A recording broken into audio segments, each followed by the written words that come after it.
আজকের সবক আমরা এর আগে 1 থেকে একেবারে 8টি কাঠ পায়দা পরিষ্কারভাবে বুঝছি। আজকে আমাদের 9 নং পাঠ, 9 নং পাঠের সবক। সবাই বলেন তো 9 নং পাঠ কিসের পরিচয়? মাশাআল্লাহ। তাসদীদ আল হরফ কয়বার পড়া যায়? 2 বার পড়া যায়। আমি একবার বলি দিই, ভালো করে শুনেন। এখানে বসে থাকলে হবে না।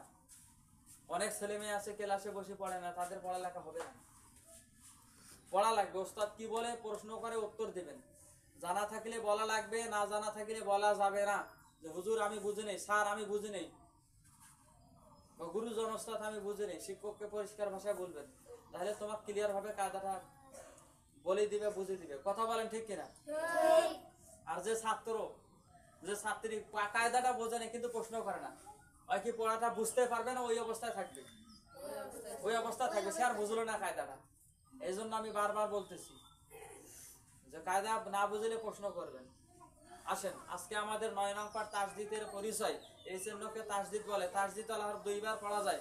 প্রথমবার তাহার ডান দিকের হরকতের সঙ্গে, দ্বিতীয়বার নিজ হরকতের সঙ্গে। এবার আসেন দেখেন সবাই ব্ল্যাকবোর্ডের দিকে। মাশাআল্লাহ। এই চিহ্নটার নাম কি? তাসদীদ। এটার নাম কি? তাসদীদ আল হরফ 2 বার পড়া যায়। এই সংখ্যাটার নাম কি? 2। তাহলে কয়বার পড়া যায়? 2 বার। মাশাআল্লাহ। তাসদীদ আল হরফ 2 বার পড়া যায়। এবার দেখেন প্রথমবার ডান দিকে, এই তাসদীদের ডান পাশে যদি হরফ থাকে, আর দ্বিতীয়বার নিজের হরকতের সঙ্গে একাই একাই।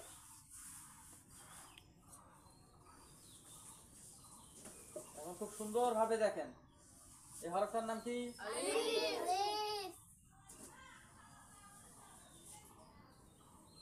এই হরফটার নাম কি? বা। মাশাআল্লাহ। আলিফের উপরে আমি একটা জবর দিলাম। এই চিহ্নটার নাম কি? জবর। তার উপরে এখন একটা তাসদীদ দেব। এই চিহ্নটার নাম কি? তাসদীদ। মাশাআল্লাহ। তাসদীদের উপরে একটা জবর দেব আমি। এই চিহ্নটার নাম জবর। এটার নাম কি? জবর। হামজে বা জবর। আর বা কিসের হরফ? তাসদীদের হরফ। কয়বার পড়া যায়? 2 বার। 2 বার পড়া যায়। প্রথমবার ডান দিকের হরকতের সঙ্গে। হরকত কাহাকে বলে বলেন? মাশাআল্লাহ। মানে এখানে জবরও হইতে পারে, জেরও হইতে পারে, পেশও হইতে পারে। মানে প্রথমবার ডান দিকের হরকতের সঙ্গে, ডান দিকের হরকতের সঙ্গে, আর দ্বিতীয়বার নিজ হরকতের সঙ্গে 2 বার পড়া যায়। তাহলে যথা আব্বা, বা জবর বা হরকতের কায়দা আব্বা। তারপর যদি জের দেই, কথা বুঝতে পারছেন সবাই? তাহলে আব্বা, ইব্বা, এখানে যদি পেশ দেওয়া যায় উব্বা। মাশাআল্লাহ। সবাই ভলেন্টিয়ার ছাত্র ছাত্রী তো, এজন্য আমি আর কি সংক্ষিপ্ত আকারে কায়দাটা বুঝাইলাম। তাহলে আমরা ক্লিয়ার বিষয়টা বুঝতে পারছি।